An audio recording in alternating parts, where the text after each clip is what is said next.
Bonjour à tous. Comme les dernières années, c'est avec un plus grand plaisir que je reparticipe à cette journée avec vous. Cette fois-ci, on était un peu plus éloigné, mais ça ne nous empêchera pas de garder tout un temps de discussion, comme Manuel vous a dit, par les questions posées dans le chat que je verrai après, ou de toute façon, on a laissé un long temps de questions-réponses. On pourra échanger aussi en direct. La thématique aujourd'hui, et c'est pour les 45 prochaines minutes, c'est de discuter des traitements. Alors, on va évidemment plus rapidement parcourir quand même les outils diagnostiques parce que on verra que de toute façon, le traitement n'est pas le même pour tout le monde parce que la tumeur qui s'est développée au niveau de l'œil n'est pas exactement la même, que ça soit en termes de dimension, de vitesse d'évolution, de localisation dans l'œil. Donc, il n'y a pas un traitement standard et tous les patients ne vont pas développer nécessairement les mêmes complications.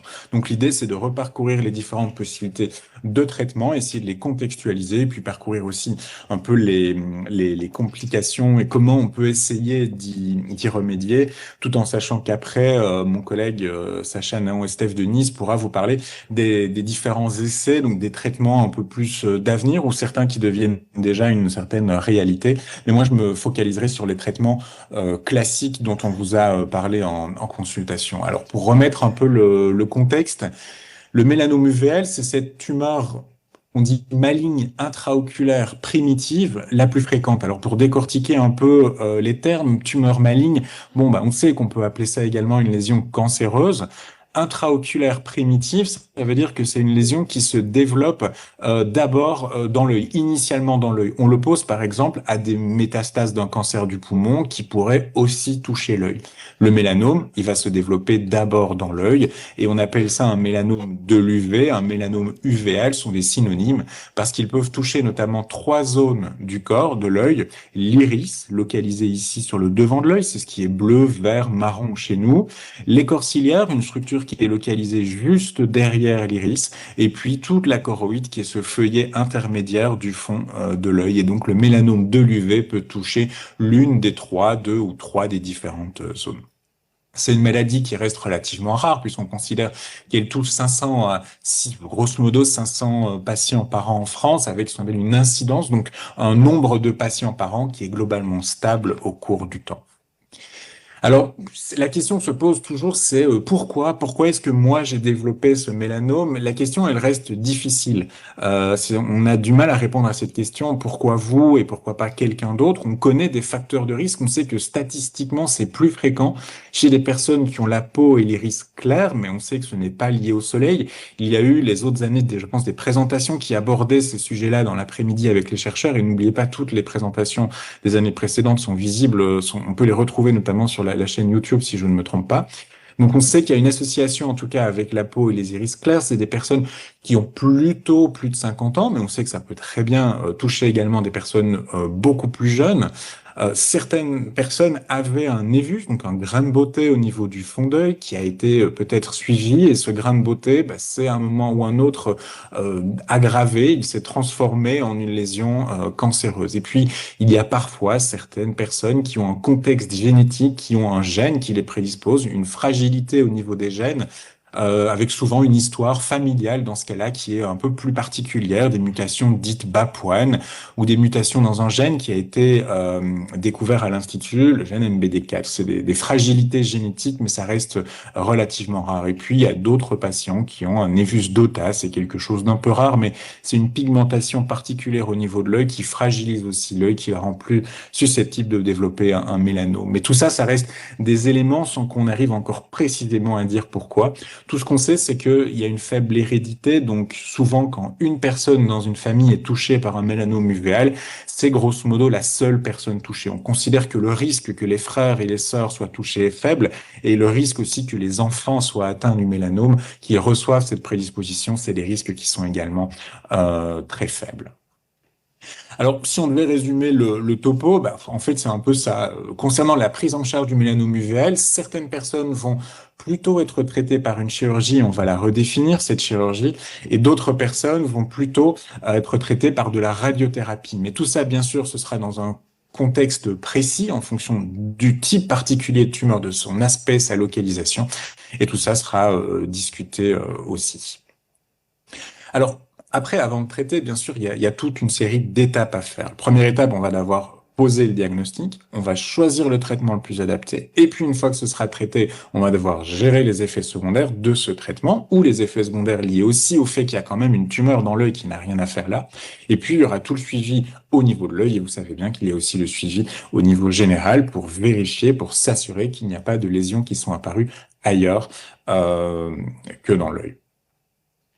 Alors, pour poser le diagnostic, quand on a une volumineuse lésion dans l'œil, malheureusement, il n'y a pas beaucoup de doutes. On va revoir des photos, mais une grosse masse dans l'œil, c'est vraisemblablement un mélanome choroïdien. Pour des lésions plus petites, c'est là que ça devient un peu plus parfois difficile parce que il y a plein de choses qui peuvent se passer dans l'œil. On peut avoir des lésions inflammatoires, on peut avoir des lésions infectieuses, on peut avoir des lésions bénignes qui se développent, des masses vasculaires qu'on appelle des hémangiomes ou autres, ou un mélanome. Mais bon, ça paraît un peu trivial, mais quand on regarde dans l'œil, c'est pas écrit dessus. On ne sait pas toujours dire d'emblée ce que c'est. On a besoin de toute une série d'éléments. Alors, un des problèmes du mélanome, c'est que les symptômes, donc les plaintes qui vont vous amener à consulter un ophtalmo, eh ben, ces plaintes, elles ne sont pas spécifiques. Il y a des patients qui avaient des flashs lumineux, qui avaient des corps flottants, ce qu'on appelle des myodésopsies, ce qu'on appelle aussi des métamorphopsies, des ondulations dans les lignes que l'on voit. Et donc, ces plaintes-là, flash, corps flottant, déformation ou baisse de vision ou scotome, des taches dans le champ de vision, ce n'est absolument pas spécifique du mélanome de l'UV. D'autres maladies ophtalmo parfaitement bénignes peuvent provoquer ça, ou même des particularités de l'œil sans être des maladies. Donc, c'est ça qui est difficile. C'est pas un élément, c'est pas une plainte qui amène d'emblée à un mélanome au niveau de l'UV. Et puis parfois, il y a des patients qui n'avaient aucune plainte. C'est en allant chez l'ophtalmo, on a regardé un peu plus loin, ou parce que désormais, on a plus facilement dans les cabinets de consultation des appareils, des photos qui vont d'emblée faire une photo grand champ, même si on ne dilate pas la pupille. On tombe par hasard sur quelque chose. Ou on devait réaliser on prévoyait en tout cas de réaliser une opération de cataracte, par exemple, opération assez banale en ophtalmo. Avant une chirurgie, on recommande parfois de vérifier bien l'ensemble du fond d'œil, on dilate et on tombe sur des lésions. On se pose alors la question, est-ce que cette lésion là depuis toujours ou est-ce qu'elle vient d'apparaître et est-ce qu'elle est tumorale? Et puis, quand on arrive chez l'ophtalmo, ça, c'est différentes présentations qu'on peut avoir. On va justement repasser un peu les différentes zones. Vous avez dit qu'un mélanome de l'UV, ça peut, par exemple, toucher l'iris, ici, qui est bleu chez les patients, et on voit une masse marron sur le côté qui tracte, qui tire un peu la pupille. Autre présentation, vous avez donc l'iris ici, puis ce qu'on appelle le corps cilaire, c'est cette zone qui est localisée juste derrière, et donc un mélanome qui touche les deux parties, devant et derrière l'iris. C'est pour ça que pour aller voir un peu dans les coins de l'œil, certains d'entre vous ont peut-être eu ce verre à trois miroirs qu'on vient poser sur l'œil, qui donne une sensation un peu désagréable sans être douloureux. C'est pour aller justement voir ce qui se passe dans les coins de l'œil, parce que là, on a une vue finalement un peu plate, mais toute cette zone-là est parfois très utile à aller regarder. Donc, on pose ce verre dans l'œil et dans les miroirs, dans les trois miroirs, d'où le nom du verre, on arrive à aller voir un peu plus dans les coins de l'œil. Et ça peut, par exemple, nous montrer, alors ici, si on a un angle, c'est des zones anatomiques de l'œil, mais un angle des zones par lesquelles le liquide de l'œil passe, qui est ici parfaitement normal, vous voyez que chez certains patients, on peut avoir des masses, des taches marron avec quelque chose de tissulaire. Ça fait partie de l'ensemble des choses que nous, ophtalmo, on va aller chercher dans l'œil pour vraiment comprendre l'ensemble des endroits où le mélanome s'est développé, parce qu'il faudra bien sûr traiter l'ensemble des zones et pas que, par exemple, la grosse masse qu'on voit. Parfois, il y a des zones un peu plus sur le côté qu'on ne voit pas très bien, à nous d'aller les chercher. Puis parfois, il y a d'autres signes, ce qu'on appelle des vaisseaux sentinelles, des gros vaisseaux qui viennent nourrir la tumeur qui est localisée à l'intérieur de l'œil. Et parfois, on voit déjà des taches un peu marron sur le blanc de l'œil. C'est en fait le reflet d'une masse assez volumineuse à l'intérieur de l'œil. Mais cette masse était en train de vouloir sortir de l'œil, de traverser la paroi blanchâtre. Et on voit un petit nodule qui vient en fait de l'intérieur. Et puis, on va aller voir le mélanome en lui-même. Ici, c'est des photos, ce qu'on appelle nous des rétinophotographies, donc des photos de la rétine au niveau du fond d'œil. Alors, c'est un petit peu d'anatomie de l'œil parce que c'est des éléments qu'on va voir et qu'on va réutiliser par la suite. Ceci, c'est ce qu'on appelle le nerf optique. C'est la jonction entre l'œil et le cerveau. Il y a cette connexion entre l'œil et le cerveau. La zone de la vision, elle est localisée derrière. Et donc, il y a bien sûr un nerf qui va partir de l'œil jusqu'au cerveau. Et ce nerf, en fait, ça, c'est le début. C'est ce qu'on appelle la papille. C'est cette zone de communication. c'est ici que l'ensemble des informations de la rétine vont être canalisées pour partir vers le cerveau. Donc vous comprenez bien, on le verra dans les complications. Si cette zone-là est touchée ou abîmée, bah, c'est comme si finalement tout le tuyau d'évacuation de l'œil était finalement abîmé et donc plus rien n'en sort. Les informations visuelles sont supprimées. Autre zone extrêmement importante pour la vision, c'est ceci, c'est ce qu'on appelle la macula. Cette zone d'une couleur un peu plus foncée, localisée vraiment ici. La macula, c'est le centre de la vision. Ce qui vous permet de voir 10 dixièmes, par exemple, pour lire un texte, c'est le centre de la vision. Et c'est finalement une petite zone par rapport à l'ensemble de l'œil qui nous permet de lire très précisément. Tout le reste de l'œil est bien sûr utile pour le champ de vision, la lumière, l'orientation dans l'espace, les contrastes, mais la lecture précise, c'est uniquement cette petite zone-là. Elle est donc primordiale pour les effets sur la vision. Et pour revenir au mélanome, donc ici on a une masse plus foncée, recouverte de taches et de pigments orange. Ça c'est très caractéristique pour nous d'une lésion agressive. Parfois on a des lésions plus volumineuses. Vous voyez la base de la lésion ici avec déjà ce qu'on appelle un peu un champignon parce que c'est un genre de masse qui vient en relief ici avec une base ici de la lésion et un dôme un peu plus localisé là-bas. Et puis sur les images très grand champ, on a parfois des masses plus volumineuses. Vous voyez le nerf optique ici, la macula, le centre de la vision, toute une série de vaisseaux ici. Et puis là, on a une masse beaucoup plus volumineuse, une grosse masse ici aussi, avec un élément qu'on reverra par la suite, la rétine qui s'est décollée. La rétine, c'est un très fin feuillet qui recouvre la face intérieure de l'œil et il faut pas grand-chose pour qu'elle vienne se décoller, et notamment la présence d'une masse volumineuse qui produit de l'inflammation, qui produit du liquide. Et ben, ce liquide va venir soulever, décoller la rétine, ce qui peut faire baisser la vision et qui pourra provoquer d'autres complications par la suite. Alors ça, l'échographie, vous connaissez cet examen. Vous vous rappelez d'avoir eu cette sonde qui a été posée sur l'œil qui nous permet de mesurer, de quantifier les choses à l'intérieur de l'œil. Donc on a cette sonde qu'on vient placer dessus avec du gel de contact qui nous permet, sans gel, on n'arrive pas à avoir une bonne image. Et donc on voit une partie de l'œil ici. Il faut imaginer que l'œil est rond. Ici, on a le devant de l'œil qui est là-bas et la partie du fond de l'œil, la partie postérieure de l'œil qui est ici. Et l'examen en échographie nous permet de mettre en évidence le mélanome, cette masse ici, qui s'est développée au niveau de la paroi de l'œil, de la zone intermédiaire, donc de la choroïde. On a ce dôme qui est venu pousser dans l'œil et ça, c'est le mélanome. Ce dôme, on va pouvoir le caractériser. C'est des éléments qui vont nous aider à poser le diagnostic. Le fait qu'on ait une bosse qui est ronde, le fait que la lésion, elle soit assez noire à l'intérieur. C'est ce qu'on appelle une lésion qui est hypoéchogène. C'est la caractéristique de la masse en échographie. Tout ça, c'est des éléments qui nous permettent de valider que cette lésion est bien un mélanome. Et puis, on va bien sûr la mesurer avec un diamètre et une épaisseur pour vraiment définir les bonnes dimensions, adapter et choisir le bon traitement.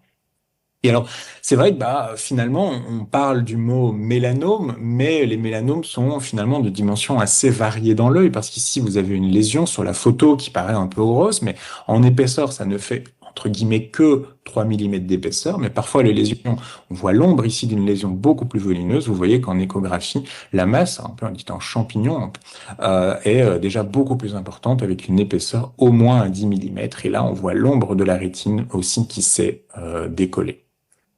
Parfois, on pousse un peu plus les examens quand c'est nécessaire. Certains d'entre vous ont peut-être eu une échographie de l'œil qui a été faite par un radiologue parce que on a besoin d'un mode particulier qui s'appelle un mode Doppler. Le mode Doppler, il a la particularité de démasquer et de visualiser les vaisseaux à l'intérieur. Donc, dans des situations particulières où on ne voit pas si bien les choses, le radiologue peut, avec sa sonde, il retrouve bien sûr la masse dans l'œil ici qui a cette forme en champignon, mais il va nous prouver avec ce mode Doppler qu'il y a des gros vaisseaux à l'intérieur, ce qui signe une lésion tumorale qui, pour pousser, a bien sûr besoin de vaisseaux pour avoir tous les éléments malheureusement nécessaires à sa croissance, et c'est l'intérêt de cet examen. Puis peut-être moins utile pour les grosses lésions, ces examens d'angiographie qu'on ne fera pas nous, par exemple à Curie, qui ont été faits dans d'autres centres avant. Les examens d'angiographie, où on injecte du colorant dans le bras pour mieux comprendre un peu comment le colorant, comment les vaisseaux sont localisés au niveau de l'œil, avec deux types de colorants, les colorants fluorescine, indocyanine, c'est des éléments techniques tout ça, mais c'est des éléments qui peuvent nous permettre de démasquer les vaisseaux à l'intérieur de la tumeur, tout ça pour les caractériser et s'assurer que c'est bien un mélanome et pas autre chose. Alors parfois, on a besoin de réaliser une IRM, mais c'est des cas assez spécifiques. Probablement que peu d'entre vous ont eu une IRM pour le diagnostic parce que c'est pas nécessaire. Parfois, quand il y a beaucoup de sang dans l'œil, qu'on ne voit pas bien les choses, il y a tous des éléments bien précis qui nous permettent de guider. Et puis parfois, malheureusement, cette lésion, elle pousse au cours du temps. Et quand on avait des doutes au début et qu'on n'était pas parfaitement sûr, on va s'attendre à ce qu'on va attendre qu'elle bouge un tout petit peu en dimension pour s'assurer que oui ou non ça soit bien un mélanome. Par exemple, cette lésion-ci, on n'est pas nécessairement certain, c'est pas très épais, il y a des éléments, elle est orange, mais on voit au cours du temps, finalement, alors c'est petit, hein, mais si on trace une ligne du bord supérieur, on voit que l'année d'après, ben finalement, la zone pigmentée, elle s'est rapprochée du vaisseau ici, vous voyez que la ligne, elle est un peu plus haut. Bah, une lésion bénigne, un simple grain de beauté, normalement, n'augmente pas en dimension, les grains de beauté de la peau, normalement, restent stables.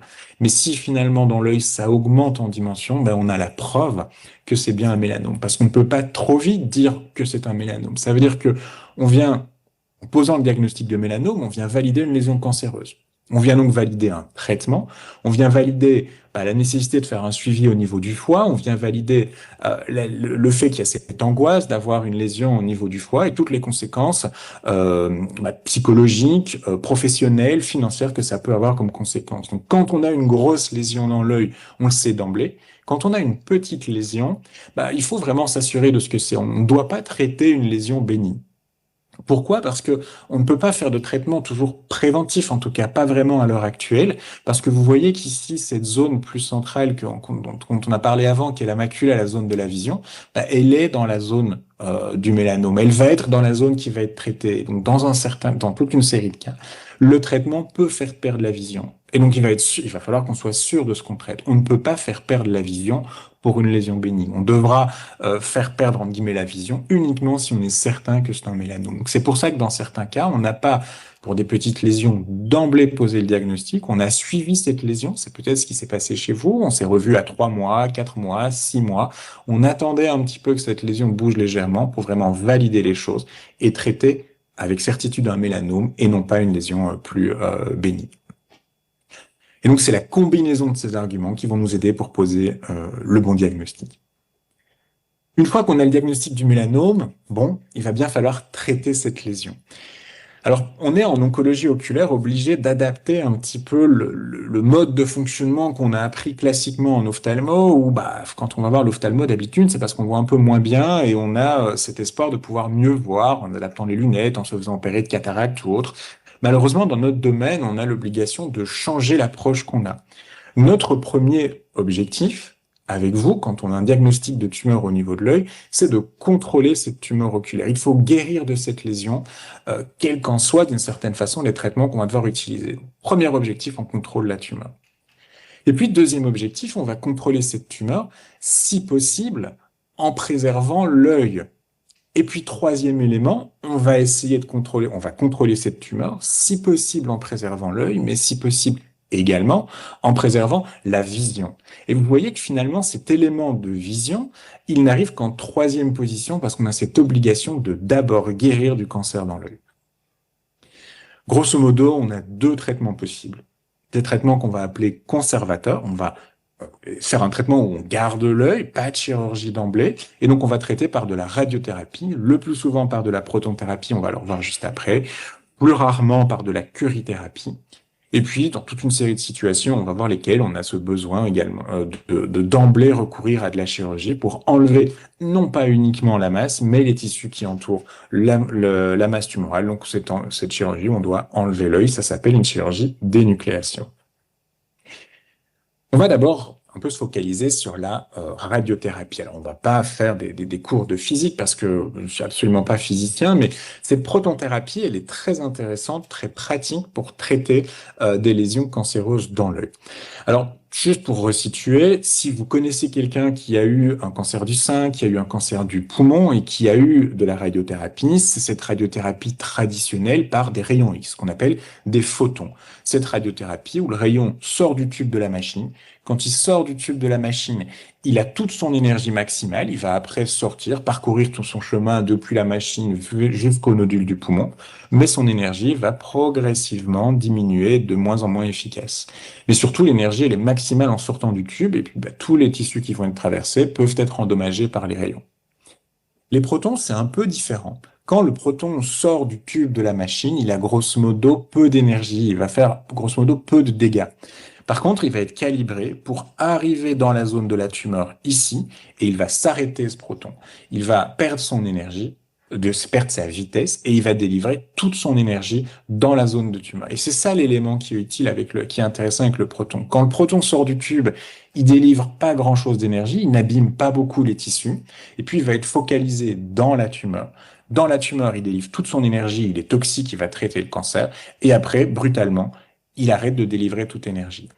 Ça veut dire que si vous avez ici un scanner du cerveau, vous avez tout le cerveau ici, vous avez un œil, vous avez le deuxième œil, l'œil avec la tumeur, il est ici. Bah, les photons, les classiques, bah, finalement, ça sort du tube, ça délivre beaucoup d'énergie et ça va continuer, traverser et envoyer des rayons un peu derrière aussi. Alors qu'en proton, bah, ça délivre de l'énergie, on va pouvoir focaliser l'énergie ici, et puis bah, ça s'arrête, il n'y a pas grand-chose qui est délivré derrière. Ça veut dire qu'avec les protons, on va irradier l'œil, mais il n'y a pas de radiation qui est provoquée au niveau du cerveau, par exemple, c'est une irradiation qui est très localisée au niveau de l'œil.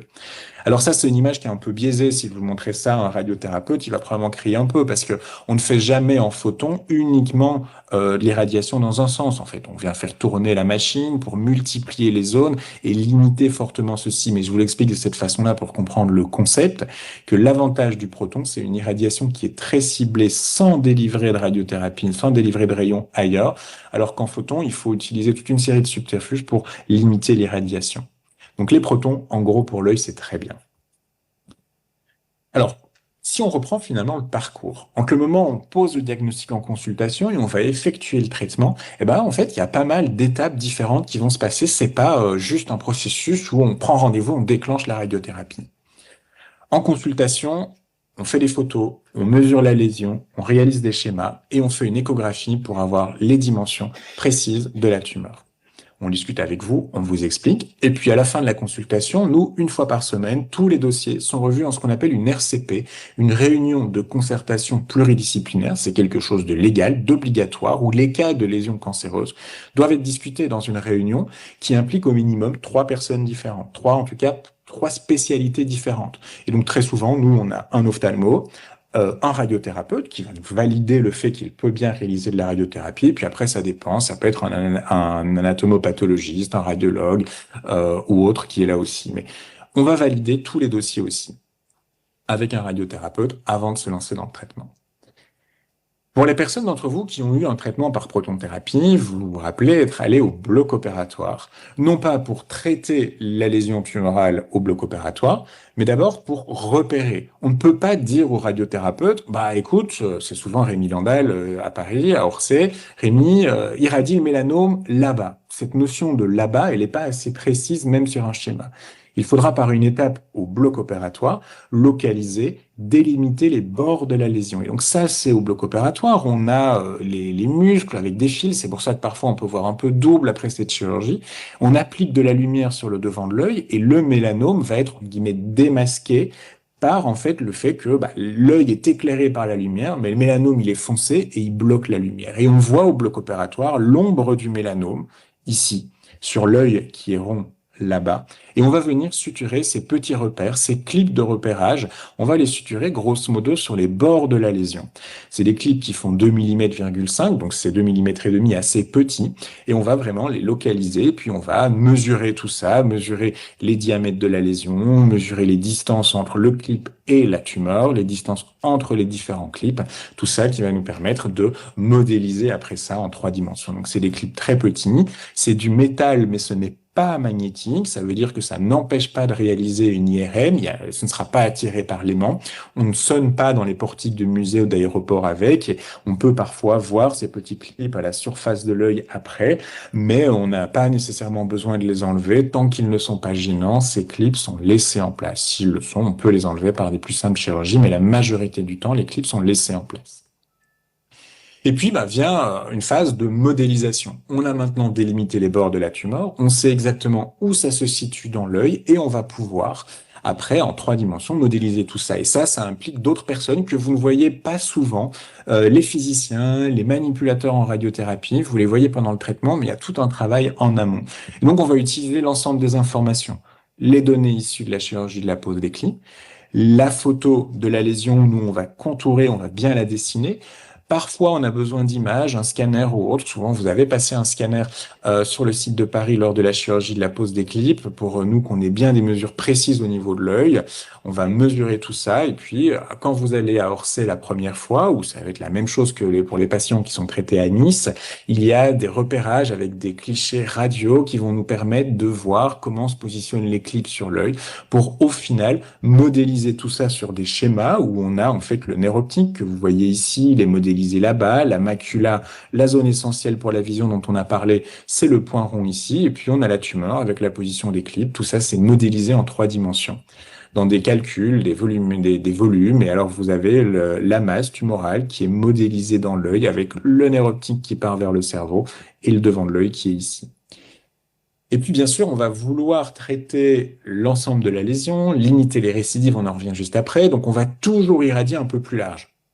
On va pas se focaliser juste sur la tumeur parce qu'il y a déjà les limites techniques de la machine, les imprécisions créées par les calculs, parce que chaque calcul n'est jamais que des estimations de ce qu'il se passe et on cumule des incertitudes et puis on sait jamais, on peut toujours un tout petit peu bouger ou autre pendant le traitement. Donc vous voyez que si on a l'œil qui est rond ici, on modélise la tumeur et on vient finalement irradier une zone plus large ici.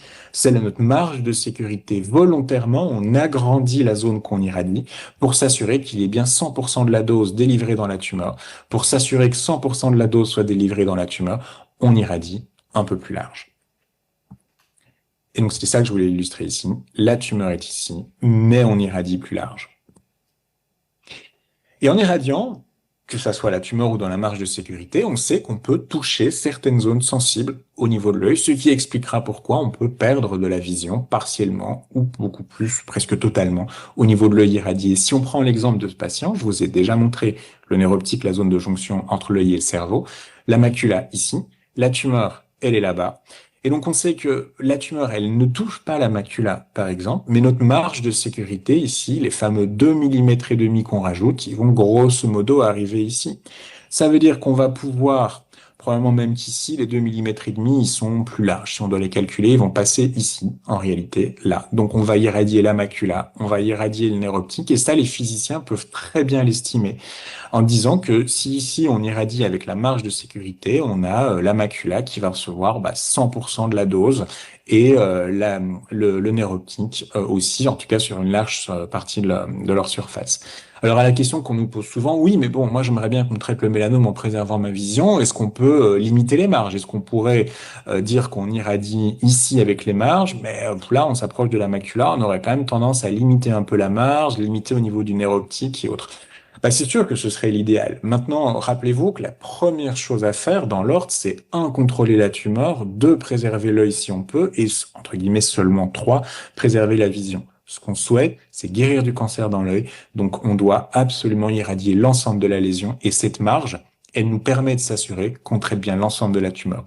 Alors bien sûr, je vais vous montrer comment on peut essayer d'adapter un peu les choses. Il y a certaines équipes qui vont essayer de protéger, parfois le nerf optique aussi. Il y a des astuces, il y a des détails que les physiciens vont faire pour essayer quand même d'optimiser les choses. Et là, de nouveau, simplement pour vous montrer les choses, ça finalement c'est un œil qu'on voit de face, c'est une projection. Et si on vous fait regarder de face quand on irradie, on a en fait la tumeur qui est ici, la marge de sécurité, et vous voyez que finalement la macula et le nerf optique, ils sont dans la zone de la marge de sécurité, donc ils vont être irradiés. Mais probablement qu'une partie d'entre vous, quand on a fait le traitement à Orsay, on ne vous demandait pas de regarder de face. On vous demandait de regarder sur le côté, en fixant les points. Ça c'est une histoire physique, mais finalement, en vous faisant regarder sur le côté, la balistique, les zones que les rayons vont traverser, ne vont plus être les mêmes. Et en vous faisant regarder sur le côté pour ce patient-là, la macula, elle est en dehors du champ d'irradiation et le nerf optique ici. Tout juste, c'est à la limite, mais quand même. Et donc, c'est des petites optimisations qu'on fait, mais ça nous permet de conserver la marge de sécurité pour garantir une bonne irradiation dans la zone de traitement. Et on essaye de vous faire regarder, par exemple, ailleurs pour sortir du champ d'irradiation les zones de la vision et essayer de les maintenir correctes le plus longtemps possible. Et donc, ça, c'est l'optimisation, c'est le calcul du traitement qui est fait en amont pour traiter la tumeur, si possible limiter les effets secondaires, et puis après, ben, se passe le traitement en tant que tel avec cette salle qui est une salle, je vous l'accorde, un peu particulière.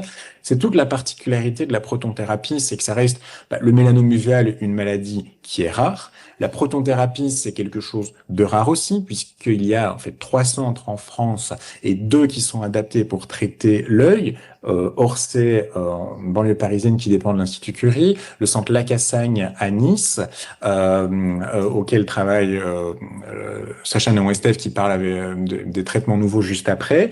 Et puis, finalement, de par le monde, le nombre de machines de protonthérapie dédiées à l'œil, c'est entre 15 et 18. Donc, ça veut dire que finalement, c'est quelque chose de rare. C'est 18 machines au monde qui sont capables de traiter de la même façon des mélanomes au niveau de l'œil.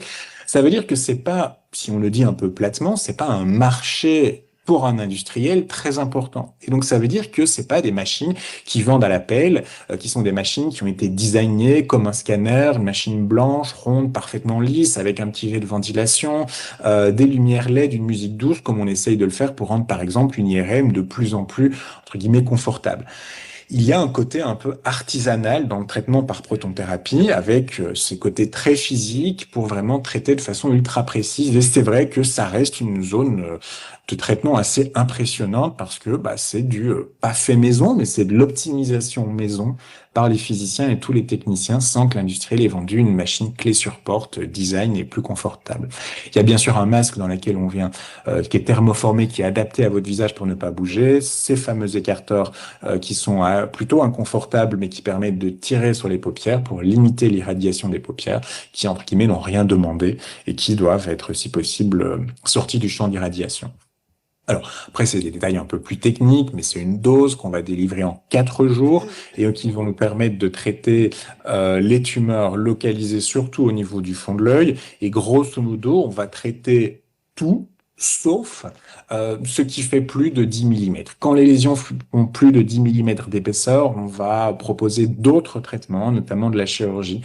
Parce que, on le verra après, mais malheureusement, le traitement par radiothérapie, c'est efficace, mais ça a toute une série d'effets toxiques. Et quand les lésions deviennent très volumineuses, on est probablement quand même moins efficace. On pourrait augmenter le risque de récidive.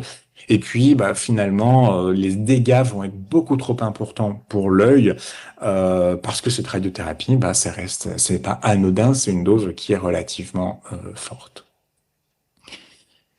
Autre possibilité de traitement par radiothérapie qu'on propose beaucoup moins, qui n'est pas nécessairement proposée par tous les centres. C'est une histoire vraiment d'habitude, il n'y a pas de traitement meilleur qu'un autre. Certains d'entre vous ont pu bénéficier d'un traitement dit par curithérapie. C'est quelque chose de différent parce que les rayons ne viennent pas de l'extérieur par un tube et être focalisés après au niveau de l'œil.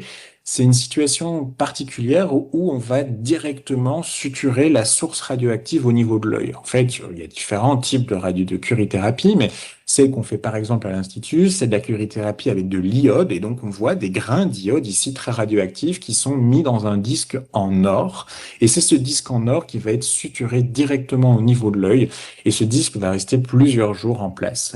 Alors l'avantage de cette technique, c'est que par exemple, on a des grains qui sont radioactifs dans toutes les directions. Il n'y a aucune raison que ça soit spécifique. Les grains, ils irradient partout.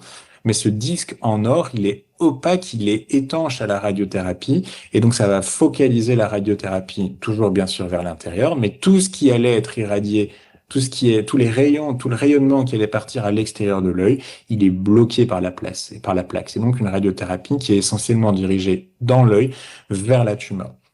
On le fait assez peu, tous les centres ne le font pas, c'est vraiment une histoire de localisation, de technique et d'habitude, il n'y a pas de grande différence, l'une n'est pas meilleure qu'une autre, on le propose pour des raisons plutôt techniques. Particularité par contre, ce disque, il est localisé sur l'œil, il est suturé sur l'œil, il y reste en place plusieurs jours, et quand on a un dispositif radioactif sur l'œil, on ne peut pas bien sûr sortir dans la rue, on est hospitalisé dans une chambre particulière plombée pour limiter tous les risques. Alors il n'y a pas de dose qui est délivrée, les accompagnants qui viennent, le personnel infirmier et autres n'est bien sûr pas irradié quand ils s'approchent du patient, mais c'est de la sécurité. Vous imaginez que si dans le métro, vous perdez le disque radioactif, ce sera un peu compliqué. Donc, bien sûr, le disque est posé sous anesthésie générale, on est hospitalisé quelques jours, et puis le disque est enlevé et on rentre directement à son domicile. Et donc les indications, je ne viendrai pas en détail dessus, c'est plutôt centre dépendant, technique dépendant, c'est une technique qui est utilisée, probablement que c'est la technique en fait la plus utilisée de par le monde pour traiter les mélanomes UVO. On a en France la chance d'avoir des machines de protonthérapie et probablement que c'est ça en effet le traitement qui est très adapté, la protonthérapie, mais dans certains cas la curithérapie est pas mal aussi. Ça, c'était le premier volet de la radiothérapie.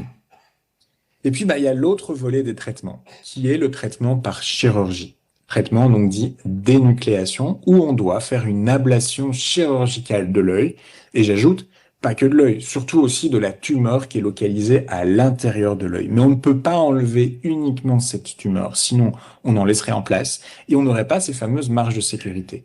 Quand on a un nodule au niveau du poumon, quand on a un nodule au niveau du sein et qu'on va l'enlever par chirurgie, le chirurgien ne va pas couper juste au bord du nodule au niveau du sein. Il va faire une chirurgie plus large. On va faire une mastectomie partielle. On va enlever une partie du sein avec du tissu normal au pourtour qu'on enlève aussi pour être certain d'enlever toute la tumeur. Eh ben, au niveau de l'œil, malheureusement, c'est le même principe, en fait. On ne peut pas enlever juste la tumeur. On doit enlever des tissus sains au pourtour de la tumeur pour être sûr de tout enlever. Et ben, dans l'œil, enlever du tissu sain au pourtour pour être sûr de tout enlever, ça veut dire enlever l'œil, faire une ablation chirurgicale de l'ensemble de l'œil et bien sûr de la tumeur y compris. Vous voyez ici que sur les images que j'ai choisies pour illustrer, on a finalement dans l'échographie un volume tumoral qui est bien plus important. Quand les lésions sont grosses, on doit passer par une étape de chirurgie. On va pas faire toutes les étapes de la chirurgie ici, mais retenez que c'est une chirurgie qui se fait sous anesthésie générale. C'est une chirurgie qui est relativement rapide. C'est un temps de travail de grosso modo 1 heure, même souvent un peu moins. On va on va bien sûr enlever l'œil. On va mettre en place dans la cavité orbitaire un implant rond, une bille en biocéramique qui est mise en place dans la cavité. Cette bille, on n'y touche plus. Elle va normalement rester à vie. On va suturer les tissus, on va suturer les muscles. Ça, c'est notre travail de chirurgien. Et puis, à la fin de l'opération, sous les paupières, on vient glisser ce qu'on appelle un conformateur, une petite coquille en plastique qui va prendre la place de la prothèse. Ça veut donc dire que cette prothèse, cet aspect esthétique, cette coquille esthétique, elle n'arrivera que plus tard. Pendant la chirurgie, on vient mettre cette bille, cet implant de souvent 22 mm de diamètre, on le met dans la cavité, plus personne n'y touche, on suture, une coquille en plastique transparente avec des trous qu'on met sous la paupière pour 1 mois. On est hospitalisé une nuit, c'est grosso modo pas très douloureux, c'est géré par les anesthésistes assez bien. On met aussi des anesthésiques locaux pendant la chirurgie, mais bien sûr il y a des situations où pour les patients c'est moins confortable, mais normalement les équipes sont là pour essayer de bien sûr soulager. Les sites opératoires sont simples, il y a de la pommade antibiotique à mettre 2 fois par jour pendant 1 mois. On peut éventuellement mettre un cache au début, mais on aime bien que ça respire, que que le pansement ne reste pas là trop longtemps. Et puis les complications sont relativement peu fréquentes. Les infections dans la cavité, les infections post-opératoires sont heureusement très rares. Parfois, mais c'est chez les patients adultes, c'est relativement rare. Les zones de la chirurgie peuvent s'ouvrir, la cicatrice s'ouvre un petit peu et on peut corriger ça dans un second temps, mais ça reste relativement rare. Puis bien sûr, ça c'est l'étape de la chirurgie, mais il y a l'étape de la réhabilitation esthétique, disons ça comme ça, où il y a cette prothèse qui va être créée. 1 mois après, on peut aller chez le prothésiste pour faire une prothèse dite provisoire, qui sera remplacée par une prothèse dite définitive, grosso modo 4 à 6 mois après la chirurgie. Mais c'est une prothèse qui n'a en fait de définitif que le nom, puisque c'est une prothèse qui sera remplacée euh, quelques années après et sera remplacé au besoin parce que c'est la zone orbitaire chirurgicale peut quand même changer un peu au cours du temps. Le volume peut changer dans la zone opérée, donc le volume de la prothèse doit être adapté ou finalement elle s'use tout simplement, elle est polie, elle est entretenue chez le prothésiste vous avez peut-être vu si vous avez eu une prothèse, vous avez peut-être eu l'occasion de discuter avec le prothésiste. J'ai trouvé récemment, il y a des vidéos en ligne de certains laboratoires qui sont très bien faites, qui illustrent comment ils font ça, comment ils vont créer les rebords, les vaisseaux. Vous voyez que c'est un travail finalement d'artiste qui est fait, où ils vont venir peindre l'iris pour vraiment avoir une situation esthétique la plus proche possible que de l'autre œil, pour que finalement la prothèse soit la plus jolie possible. Ils vont jouer sur la forme, le galbe de la prothèse pour aussi ouvrir le regard de façon symétrique. Mais bon, c'est certain, c'est une prothèse, ce n'est pas un œil, donc il n'y a pas de vision de ce côté-là. Alors, quelles sont les indications de la chirurgie? Grosso modo, on le fait, j'aurais pu adapter la diase, c'est surtout au-delà de 10 mm d'épaisseur. C'est un cut-off, une ligne assez claire qui est déterminée pour déterminer que quand on a une lésion qui est au-delà de 10 mm d'épaisseur, c'est plus raisonnable de faire cette chirurgie d'énucléation parce que la radiothérapie va être beaucoup trop toxique et clairement, la radiothérapie détruit aussi la vision et ne permet pas à terme de garder l'œil, on verra pourquoi. Et puis parfois, même si les lésions sont un peu plus petites, on va quand même proposer une chirurgie d'énucléation parce que comme ici, vous voyez qu'il y a déjà de la tumeur qui essaye de sortir de l'œil, donc c'est des lésions agressives. Ou si c'est des patients qui ont déjà beaucoup de sang dans l'œil, qui ont déjà une rétine complètement décollée.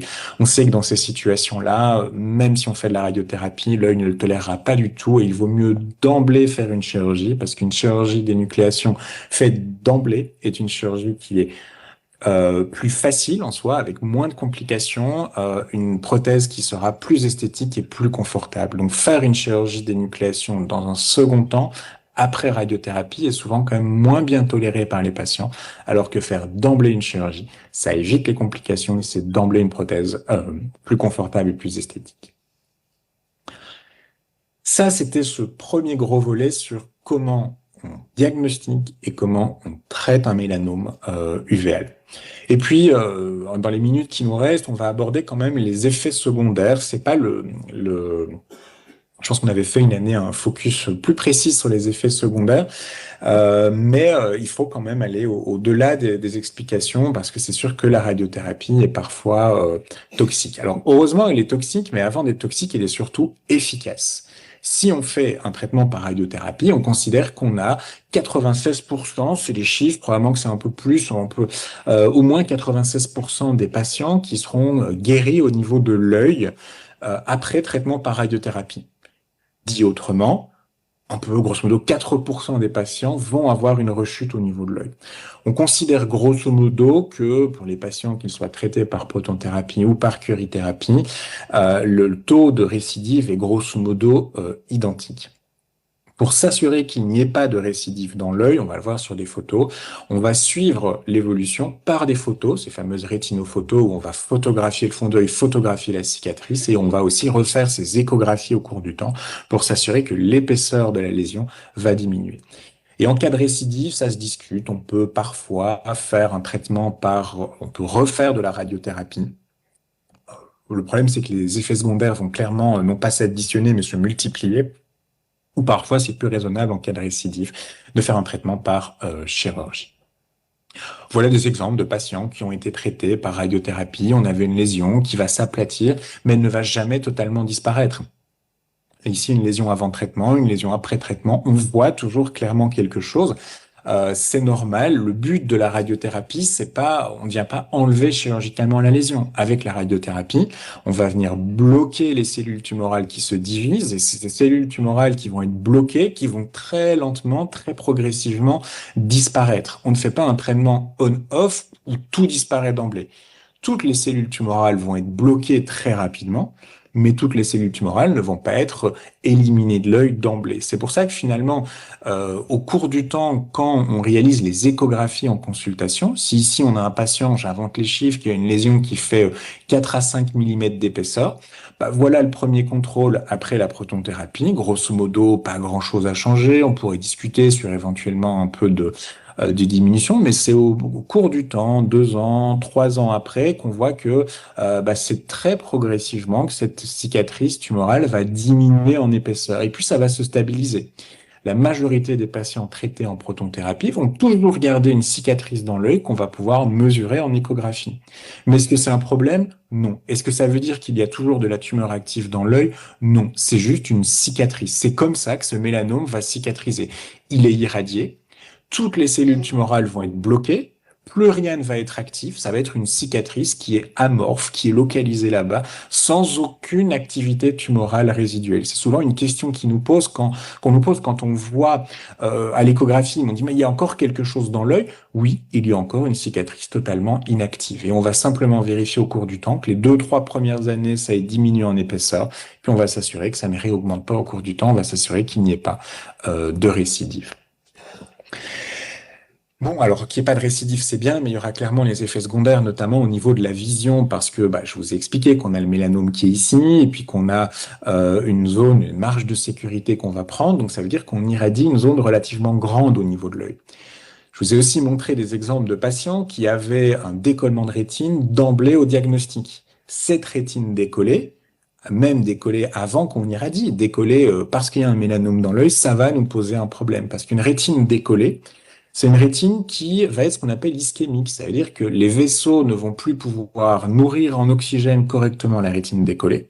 Cette rétine décollée va manquer d'oxygène, elle va souffrir et sécréter des substances toxiques pour l'œil. Et puis on se rend compte que le mélanome en lui-même, une fois qu'il est irradié, heureusement, grâce aux rayons, les cellules tumorales vont être bloquées. L'activité tumorale du mélanome disparaît merci aux rayons, mais les rayons vont rendre cette cicatrice tumorale ce qu'on appelle inflammatoire. Le mélanome est contrôlé par les rayons, mais le mélanome irradié va devenir toxique pour l'œil. C'est ce qu'on appelle les syndromes de tumeurs toxiques, en fait. Donc, cette cicatrice, on est satisfait parce qu'il n'y a plus rien d'actif, il n'y a plus rien de tumoral dedans, mais elle va être toxique, elle va elle aussi sécréter des substances toxiques dans l'œil. On le voit par exemple parce que ce mélanome qui était irradié, la zone ici du mélanome, finalement, elle va être bien contrôlée. On est satisfait. On peut dire au patient que la lésion a répondu et ne récidive pas. Mais vous voyez tous ces dépôts jaunâtres qui sont liés à la cicatrisation. C'est cette cicatrice qui devient toxique et qui provoque tous ces dépôts jaunes qui vont s'approcher dangereusement de la macula, du centre de la vision, et qui peuvent finalement limiter la vision du patient. Alors, c'est un peu le problème. On l'annonce toujours en consultation. On dit, bon, ok, on va faire de la radiothérapie, on va traiter ce mélanome, mais sachez qu'on peut faire perdre la vision et on peut provoquer ce qu'on appelle un glaucome. Glaucome égale montée de la tension dans l'œil. On va le faire simplement pour ne pas rentrer dans les détails et trop dépasser le temps de parole, mais parce qu'on a de l'ischémie dans l'œil, parce qu'on a des vaisseaux qui vont venir se boucher, parce que les parties de l'œil vont manquer de sang, manquer d'oxygène, eh ben l'œil, entre guillemets, pas bête, va se dire, OK, c'est sympa, on ferme le robinet, la radiothérapie et autres font que dans les vaisseaux, il n'y a plus grand-chose qui passe, je manque d'oxygène. Eh ben l'œil va sécréter des substances pour que des nouveaux vaisseaux se développent dans l'œil. Grosso modo, on ferme la vanne d'un côté, ben l'œil va se dire, OK, très bien, je crée des vaisseaux ailleurs. Sauf que l'œil, il va créer des vaisseaux partout dans l'œil, pas uniquement dans les zones irradiées. Et ces vaisseaux qui vont venir se mettre partout dans l'œil vont saigner. On a donc des hémorragies dans l'œil. Et puis ces vaisseaux qui vont s'être créés, ils vont aussi être créés en fait dans les zones d'évacuation du liquide de l'œil. Grosso modo, dans un évier, vous bouchez l'évacuation de sortie de l'évier. À cause de ça, le liquide va s'accumuler dans l'œil, mais l'œil c'est quelque chose de fermé. Donc le liquide va augmenter, il va être produit dans l'œil sans pouvoir sortir. La tension dans l'œil, c'est comme un ballon qui va se gonfler un peu. La tension dans l'œil va augmenter. C'est ce qu'on appelle un glaucome, augmentation de la tension néovasculaire parce que l'œil va créer des nouveaux vaisseaux suite à l'irradiation qu'il a eue. Le problème, c'est qu'un glaucome néovasculaire, ça va faire perdre la vision. Et un glaucome néovasculaire, surtout, c'est douloureux, voire très douloureux, et ça va rendre un œil inesthétique avec des vaisseaux, du sang et autres. Et si vous avez expérimenter ce glaucome néovasculaire, certains d'entre vous pourront témoigner du fait que ça peut être douloureux par des passages aux urgences de façon aiguë, des injections dans l'œil pour essayer de contrôler les choses, mais c'est pas toujours facile. Et quand un glaucome néovasculaire se développe, le problème, c'est qu'on peut être amené à devoir enlever l'œil quand même dans un second temps, faire une énucléation dite secondaire. Pourtant, le cancer est bien contrôlé, la tumeur elle est cicatrisée au niveau de l'œil, mais par contre, l'œil n'a pas toléré les rayons, ça devient trop douloureux pour garder l'œil, on doit donc enlever l'œil. On sait que c'est lié au volume de la tumeur, mais pas que. Le décollement de rétine initial peut aider. Certaines localisations dans l'œil sont plus à risque aussi. Donc, on essaye de traiter ce glaucome néovasculaire. On va donner des gouttes pour diminuer la tension. On va donner des comprimés, notamment de Diamox aussi. On peut essayer parfois, je mets beaucoup de prudence par rapport à cette chirurgie, parce qu'on ne peut pas la faire chez tout le monde, c'est dangereux et ça n'a pas toujours de bons résultats, mais on peut essayer de faire un peu ce qu'on peut pour limiter les dégâts, mais en cas de glaucome néovasculaire, le recours à une chirurgie d'énucléation est tout à fait envisagé. Bon, après, des patients, et ça, on pourra en parler aussi un peu dans les questions-réponses. Je vais légèrement dépasser le temps de parole, mais ça va permettre d'anticiper, je pense, toute une série de questions qui vont être abordées après. C'est le fait que des patients ont eu du laser ou des injections dans l'œil pour traiter de l'édème, traiter toute une série de complications. Alors, on va un peu revenir là-dessus. Vous avez un œil ici, le nerf optique. Vous avez la macula, le centre de la vision. Vous avez la tumeur qui est localisée là-bas. Et comme je vous ai dit, on irradie la tumeur plus la marge de sécurité qui fait qu'on va donner une certaine dose dans la macula, une certaine dose dans le nerf optique. Et ça, les physiciens peuvent très bien le calculer. Et voilà ce qui va se passer en fait. Le mélanome est ici. Et après la radiothérapie, c'est pas toujours dans l'immédiat, c'est décalé un an et demi après, on a une apparition d'hémorragie, des taches ici, vasculaires. L'apparition au niveau du nerf optique, ce qu'on appelle d'exsudat, de nodules cotonneux, ces zones blanchâtres et d'hémorragie. Ça, c'est des zones de l'œil qui ont subi la radiothérapie et qui sont en souffrance. Et ça, quelques mois après, ça évolue vers la situation ici, où on a toujours des hémorragies. Et le nerf optique, alors qu'avant il était coloré, bien sain, vivant, il va finalement devenir beaucoup plus pâle, plus pâlo, et cette zone va clairement ne plus être fonctionnelle du tout. Autre exemple ici, vous avez un mélanome qui est là-bas, même ici en fait, toute cette zone-là. Avant traitement, la macula est ici, le nerf optique est ici. C'est un pas très gros mélanome, mais il est localisé près des zones de la vision. On va devoir irradier au moins tout ceci. Voilà la situation, grosso modo, un an après radiothérapie. Le mélanome, il est localisé là. J'ai zoomé sur cette zone-ci. Vous voyez que c'est les conséquences assez bruyantes, assez importantes au niveau du nerf optique ici. À cause de la radiothérapie, il y a du liquide qui vient se mettre, il y a des dépôts jaunes, des exsudats, il y a des nodules cotonneux, ces zones plus blanches crémeuses, et des hémorragies. Ça fait perdre la vision, et voilà l'évolution cicatricielle où le nerf optique, il est beaucoup plus pâle qu'avant ici. Le problème d'un nerf optique pâle, c'est que c'est un nerf optique qui ne fonctionne plus. Et donc ça veut dire que toutes les informations visuelles qui sont captées par la rétine, eh ben, elles ne vont plus pouvoir être transmises de l'œil vers le cerveau. Voilà pourquoi quand le nerf optique est irradié, on peut perdre complètement la vision au niveau de l'œil, parce que grosso modo, on a coupé le câble entre l'œil et le cerveau.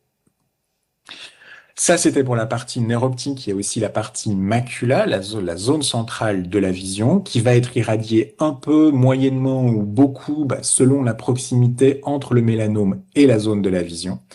Et ça, c'est ce qu'on appelle un OCT. C'est cette image en coupe, ce genre de scanner qu'on fait en consultation. Vous voyez souvent passer des lignes bleues ou des lignes rouges qui vont balayer le centre de la vision. C'est des examens qui sont souvent faits par les orthoptistes ou les internes en consultation. Ça, c'est l'aspect tout à fait normal d'une macula avec ici des bulles, un peu de logette, de l'édème, de l'eau en fait qui vient se mettre dans les zones de la vision. Le creux ici, c'est la zone ultra précise du centre de la vision. Et ben en fait, il y a différentes situations. Un peu d'édème, la vision est préservée. Beaucoup plus d'édème, vous voyez des logettes d'œdème ici qui sont beaucoup plus importantes avec une vision qui est beaucoup plus altérée. Et puis là, si le mélanome était localisé, la bosse ici, en regard de la zone de la vision, on a tout brûlé avec les rayons. Vous voyez que la rétine n'a plus du tout l'épaisseur saine comme ici. C'est devenu un tissu très fin, très remanié. Et là, vous vous doutez bien que la macula n'est plus fonctionnelle non plus. On peut faire des angiographies ou des examens autres pour se rendre compte que c'est des zones qui vont souffrir et tous les vaisseaux ici visibles là-bas, il n'y a plus aucun vaisseau. C'est une zone qui n'est plus fonctionnelle. Mais alors se pose la question du que faire, comment est-ce qu'on va réussir à traiter ça? Alors c'est des questions qui sont très individuelles, c'est difficile et je sais pourtant que c'est une grande partie de vos questions. C'est moi l'édème, on n'arrive pas à le traiter, que faire? Il n'y a pas de recette magique. C'est difficile parce qu'on doit se battre contre des traitements, contre des complications de la radiothérapie. Et pour traiter un mélanome, ça reste des doses qui sont fortes et limitées. On ne pourra pas, en tout cas, vraiment contrecarrer complètement les effets secondaires de la radiothérapie. On essaye parfois de les limiter par des injections dans l'œil, des injections d'un produit qui est utilisé pour pas mal d'autres maladies aussi en ophtalmo, des injections qui se font au bloc opératoire ou dans des salles adaptées. C'est une injection où on pique dans l'œil tous les mois, on vient injecter un produit. C'est quelque chose de relativement peu douloureux, un petit pincement aigu au moment où on fait l'injection, et puis on rentre chez soi par la suite directement. Ça peut stabiliser.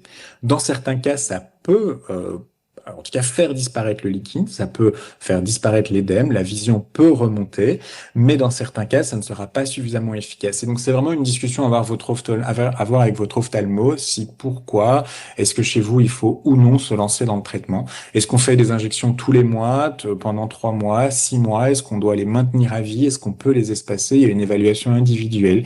Et on peut parfois changer de molécule. On a 3 molécules comme celle-là. Parfois, on peut mettre de la cortisone aussi dans l'œil. C'est vraiment une situation qui n'est pas facile à traiter, qui pourtant a des effets secondaires au niveau de la vision, mais c'est vraiment une situation à voir au cas par cas.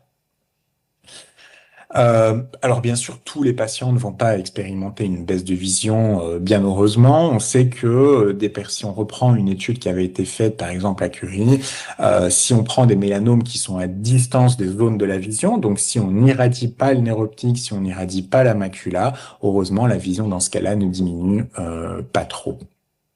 Puis d'autres effets secondaires possibles de la radiothérapie. Si j'ai quasi terminé le topo, on pourra après répondre à l'ensemble de vos questions. Si on a dû toucher les cils pendant la radiothérapie, les cils peuvent tomber et ne pas repousser. Bon, mais on peut aussi parfois modifier un peu toutes les glandes qui sont dans la paupière. Or, les glandes de la paupière sont utiles pour une bonne hydratation de l'œil. C'est pour ça qu'on peut avoir aussi l'œil sec après tous les traitements, parce que les larmes ne sont plus de bonne qualité.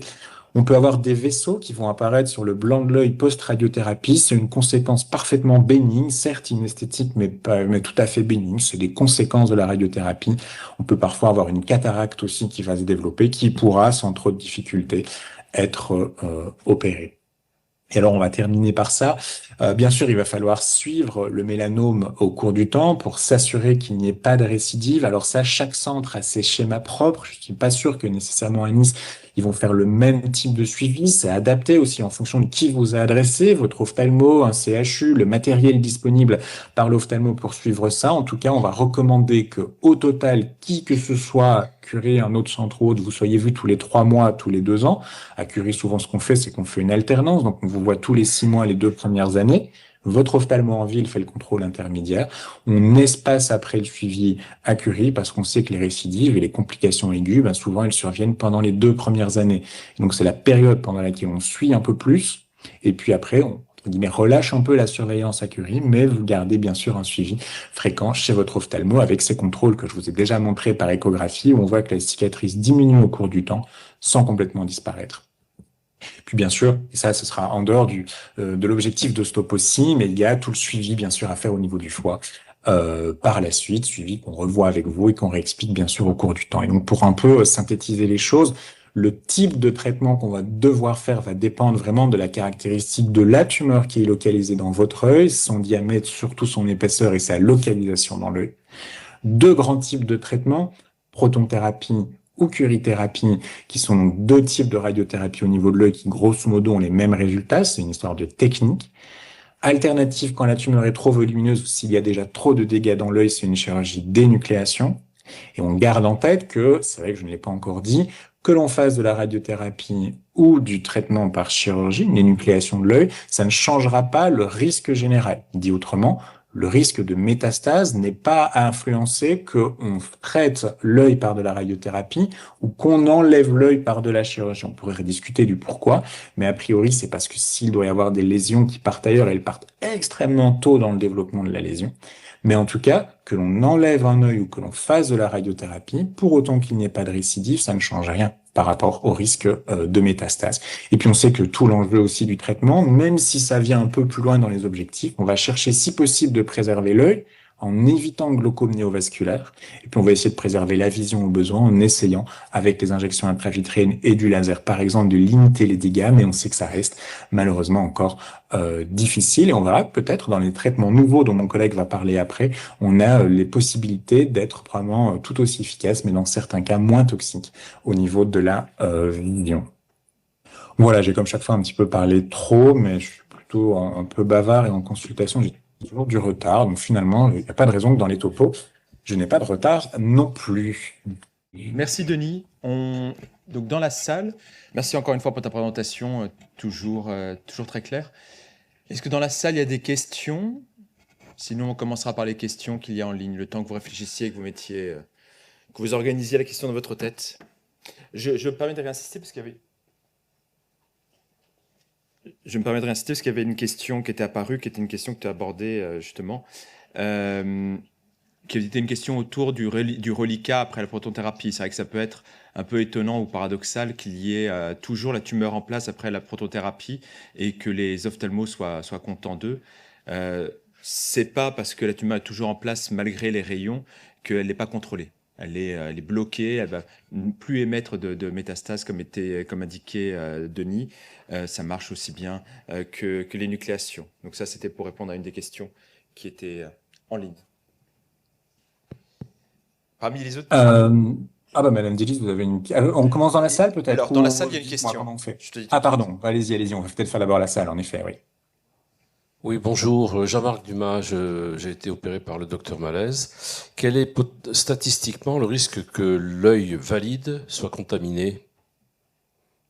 Alors, l'œil sans tumeur, il est extrêmement faible. Alors, également par contamination, ce qu'on veut dire, est-ce que on a un risque qu'il y ait une extension du mélanome d'un œil vers un autre? Dit autrement, est-ce que des métastases de l'œil peuvent aller dans l'œil de l'autre côté? Alors on pourrait, je suis pas certain que c'est abordé la maladie métastatique en termes de localisation.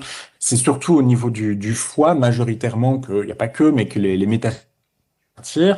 Une métastase d'un œil qui part dans l'autre, c'est vraiment une situation rarissime. Donc, pour répondre à la question clairement, est-ce que la tumeur de l'œil gauche peut métastaser dans l'œil droit? La réponse, c'est rarissime. Est-ce qu'on peut développer un autre mélanome ailleurs? Finalement, on se dit, j'ai développé un mélanome à l'œil gauche, pourquoi je ne pourrais pas le développer à l'œil droit? C'est des situations rarissimes et exceptionnelles qui seraient liées à des contextes génétiques. C'est un peu l'importance qu'on fait, en effet, ces études génétiques pour s'assurer qu'il n'y ait pas ces gènes de prédisposition. On a parlé BAP1, MBD4 et autres, qui pourraient un peu finalement augmenter les risques parce qu'on a une prédisposition, mais c'est rare.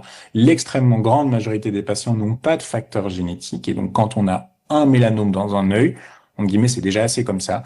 Et le risque de faire un mélanome dans l'autre œil ou d'avoir une lésion métastatique dans l'autre œil, c'est extrêmement, extrêmement faible. Alors, je vais poser une question qui est dans le chat. Est-ce qu'avec une tumeur sur le corps ciliaire, on perd forcément la vue avec de la protonthérapie? Alors forcément non, heureusement. Avec une tumeur localisée au niveau des corps ciliaires. Donc pour bien redire pour tout le monde, corps ciliaire, cette structure qui est localisée sur le devant de l'œil, derrière l'iris.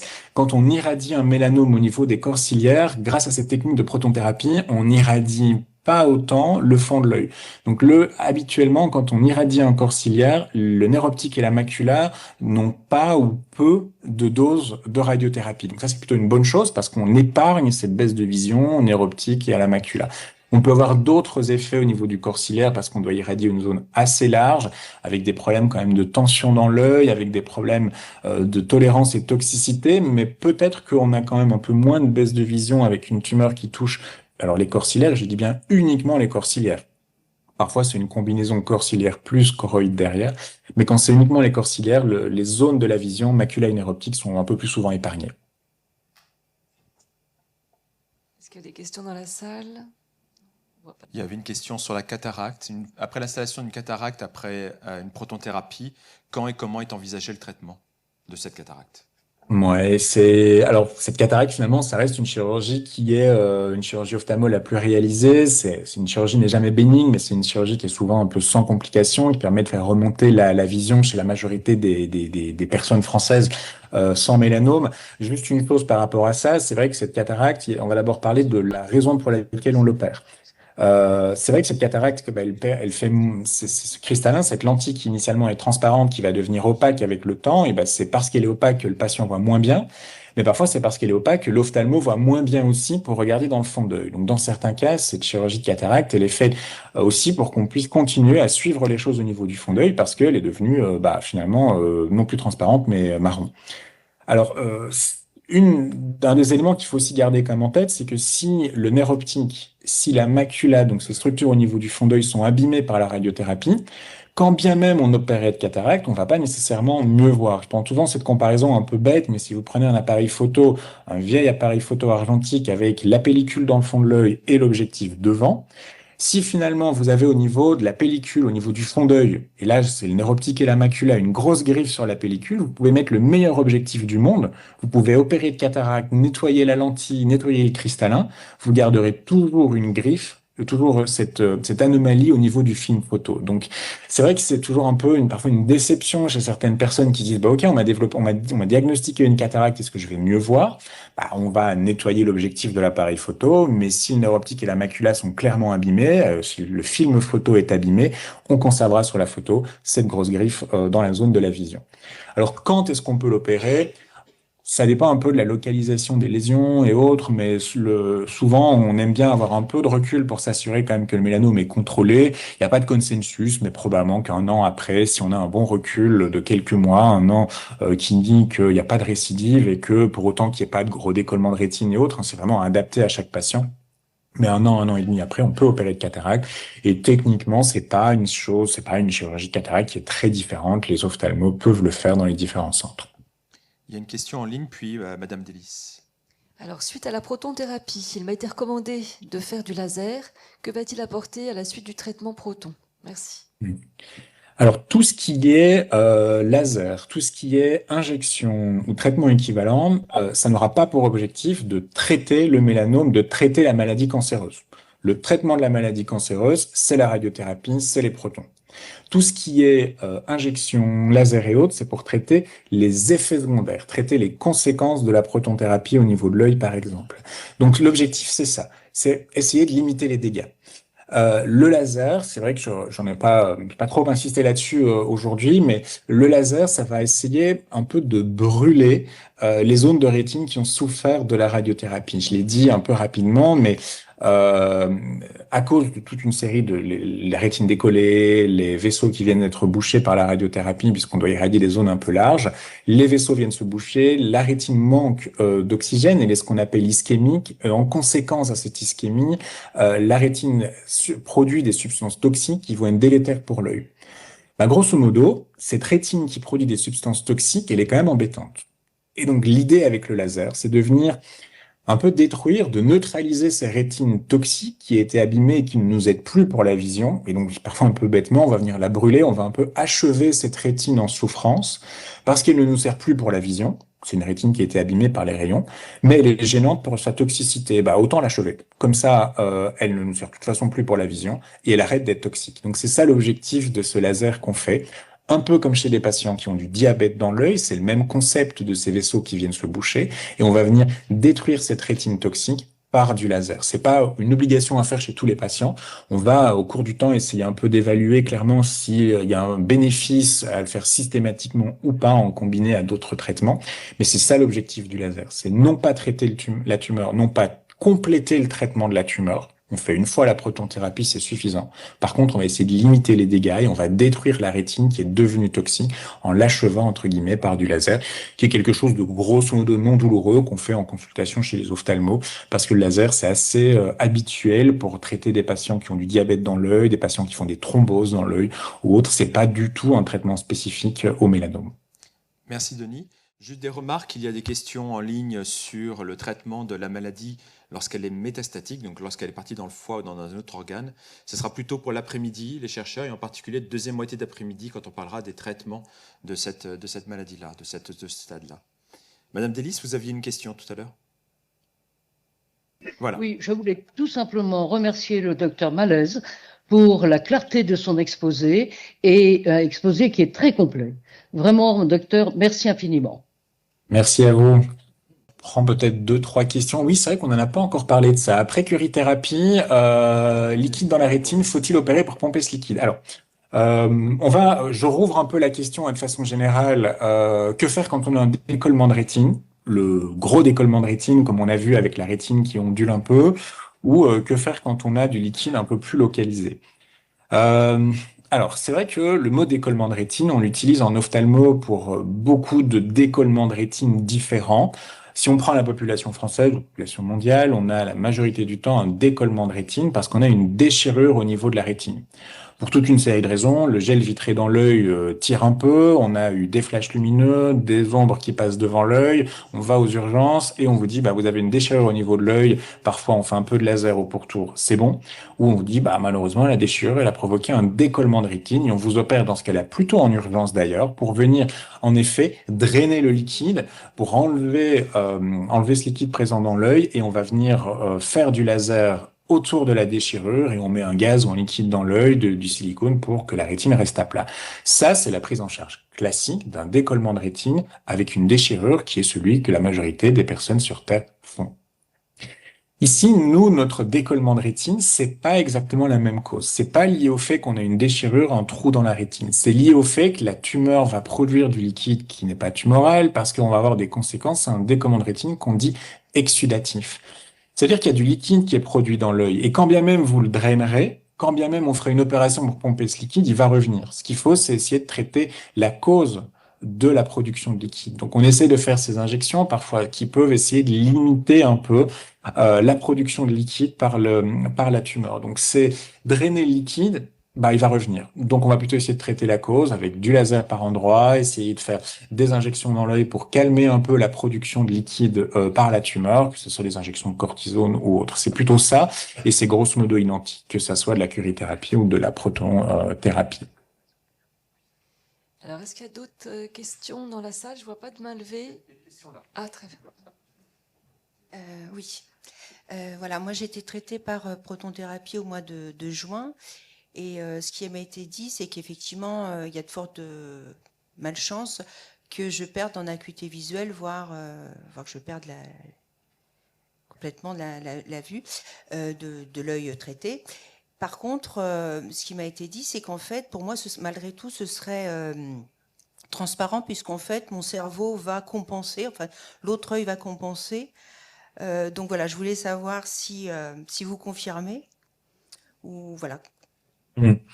Alors, deux, trois éléments de réponse. Le premier élément, c'est que la baisse de vision qui peut être induite à cause de la radiothérapie n'est pas immédiate. On sait que c'est décalé dans le temps, on va dire à la grosse louche, entre 1 an et 2 ans, 6 mois et 2 ans. Donc, c'est vrai que quand on n'a pas de baisse de vision immédiate, c'est pas pour ça que ça va pas survenir un peu plus tard. Alors, probablement que ce qu'on a dû vouloir vous dire, c'est que si la baisse de vision devient complète et totale, bah finalement, on ne voit pas dans la moitié de son champ de vision une grosse tache noire. Le cerveau va un petit peu compenser. C'est un peu finalement ce qu'ont expérimenté les personnes qui ont eu une chirurgie dite d'énucléation, où bah évidemment le champ de vision est amputé sur le côté, mais on n'a pas une tache noire au niveau du champ de vision parce que le cerveau va finalement prendre les informations que au niveau de l'œil qui voit.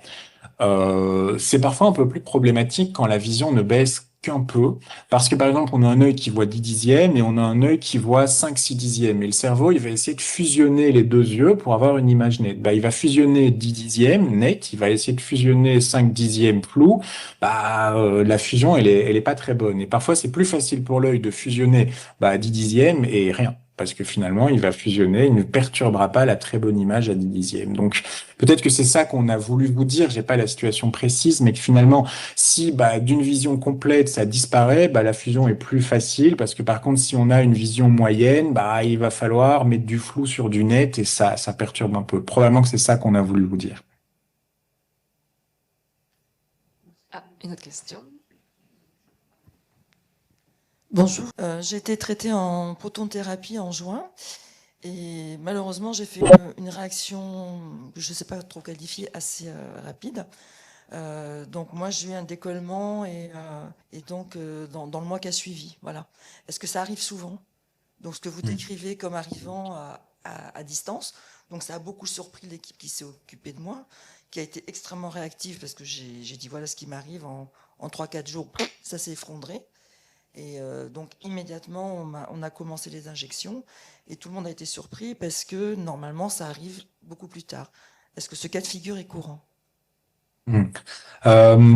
Alors, quand je dis que les effets secondaires arrivent plus tard, ce qui arrive plus tard, c'est le fait que le nerf optique et la macula subissent les effets de la radiothérapie et que la vision disparaît.